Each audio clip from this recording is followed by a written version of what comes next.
ரசூலுல்லாஹ் அடையாளம் காட்டப்பட்ட எந்த ஊரில் யுத்தம் நடக்கவில்லை சொல்லுங்கள். யகூதிகளோடு நீங்கள் யுத்தம் செய்யாமல் மறுமை நாள் வராது, மஸ்ஜிதுல் அக்ஸாவை கைப்பற்றும் வரைக்கும் என்றார்கள் ரசூலுல்லாஹ். இன்றைக்கு அதுக்கான யுத்தம் ஆரம்பிக்கப்பட்டு விட்டதா? அது நடந்து கொண்டிருக்கிறதா? எங்கள் கையிலே அக்ஸா வந்து அந்த அக்ஸா எங்கள் கையிலே இருக்கும் வரைக்கும் இருக்கிற நேரத்தில் தான் மறுமை நாள் வரும்.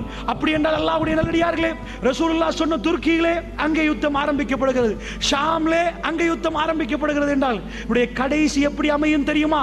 சிரியாவுடைய படை கன்ஸ்டான்டினோப்பிளில் இருந்து அப்படியே வருவார்கள். தஜ்ஜால் வெளியே வந்து விட்டான் என்று சொல்லி கேள்விப்பட்ட உடனே வந்து பார்த்தால் அது பொய்யான செய்தி. அவர்கள் தன்னுடைய குடும்பத்தோடு இருக்கிற நேரம் திடீரென்று ஒரு தகவல் வரும், நிஜமாக தஜ்ஜால் வெளிவந்து விட்டான் குராசான் பகுதியிலே. அதாவது ஈராக் போன்ற பிரதேசத்தில் இருந்து அவன் வெளியே வருவான். வெளியே வருகிற நேரம் யகூதிகள் எல்லோரும் கிங் ஆஃப் பீஸ் அவர்களும் எதிர்பார்த்து கொண்டிருக்கிறார்கள். அவர்கள் எல்லோரும் ஒன்று சேர்ந்து விடுவார்கள் தஜ்ஜாலுடைய பின்னணியிலே.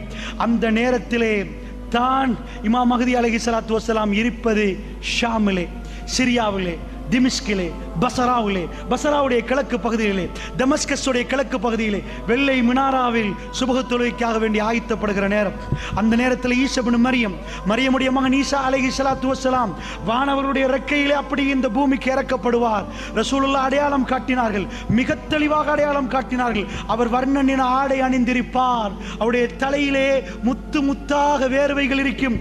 அவர் கொண்டையை சாத்தினால் அப்படியே வேர்வைகள் கீழே கொட்டும் என்றார்கள். தலையை உயர்த்தினால் அது முத்து முத்தாக தெரியும் என்றார்கள். அவர்கள் வந்து பசராவிலே இறங்குவார்கள். இதுவும் ஷாம், அல்லாஹ்வுடைய நல்லடியார்களே, ஷாமிலே இறங்குவார்கள். இறங்கின உடனே இந்த உம்மத் ஈசா இப்னு மரியம், ஈசா அலைஹிஸ்ஸலாத்து வஸ்ஸலாம் அவர்களை இமாம் மஹ்தி அலைஹிஸ்ஸலாத்து வஸ்ஸலாம் அவர்கள் கண்டு கொள்வார்கள். சொல்லுவார்கள், ஈசா நீங்கள் தொழுவிக்க வேண்டும் என்பார்கள். அவர் ஒரு வார்த்தை சொல்லுவார், இந்த உம்மத்துக்கு தலைமை தாங்குவதற்கு அல்லாஹ் ரப்புல் ஆலமீன் என்னை தேர்ந்தெடுக்கவில்லை, இந்த உம்மத்துக்கு நீங்கள் தலைவர் என்பார். நீங்கள் தலைவர், நீங்கள் தான் தொழுவிக்க வேண்டும் என்பார். இமாம் மஹ்தி ஒரு நபி அல்ல, இமாம் மஹ்தி ஒரு நபி அல்ல. தெளிவாக புரிந்து கொள்ளுங்கள். அதிகமானவர்கள் பிழையாக புரிந்திருக்க. அவர் ஒரு ஜனாதிபதி, அவர் ஒரு ஜனாதிபதி, நேர்வழி காட்டப்பட்ட ஒரு ஹலீஃபா. அதுதான், அவருக்கு வகையும் வராது, அவர் குர்ஆனை தான் பின்பற்றுவார், புதுசாக ஹதீஸ் சொல்ல மாட்டார், அவருக்கு வேற எதுவும் கொடுக்கப்பட்டிருக்காது. அவர் ஒரு நேர்வழி பெற்ற ஒரு ஜனாதிபதி.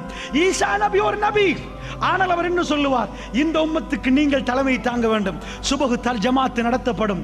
அதற்கு பிறகு ஈசா நபி யுத்தத்துக்கு தலைமை தாங்குவார், யுத்தத்துக்கு தலைமை தாங்குவார். அல்லாஹ்வுடைய நல்லடியார்களே, அந்த நேரத்தில் தஜ்ஜால் பதறுவான். அவர் ஷாமில் இருந்து பலஸ்தீனத்துக்கு வரைக்கும் போவார். சிரியாவில் இருந்து பக்கத்து நாடு பசரா, அதுக்கு கீழே இப்படி வந்தால் பாலஸ்தீனம். மெப்பை எடுத்து கொஞ்சம் பாருங்கள், பாலஸ்தீனம், ஜோர்தான், லெபனான் இந்த பகுதிகளை கொஞ்சம் பாருங்கள். ரசூலுல்லாஹ் சொன்னார்கள், பக்கத்திலே தஜ்ஜால் வந்திருப்பான், இவர் படையோட போவார். போனால் உப்பு கரைவது போன்று, தண்ணீரிலே உப்பு கரைவது போன்று தஜ்ஜால் ஈசா இப்னு மரியத்தை கண்டால் கரைந்து விடுவார். பாபு லூத், பலஸ்தீனத்துடைய பாபு லூத் என்று சொல்லக்கூடிய இடத்திலே தஜ்ஜாலை அவர்கள் கொல்லுவார்கள் என்றார்கள் ரசூல் ஸல்லல்லாஹு அலைஹி வஸல்லம். இதுக்கு அங்கால் மறுமையுடைய நிகழ்வுகளை ரசூலுல்லாஹ் விவரித்தார்.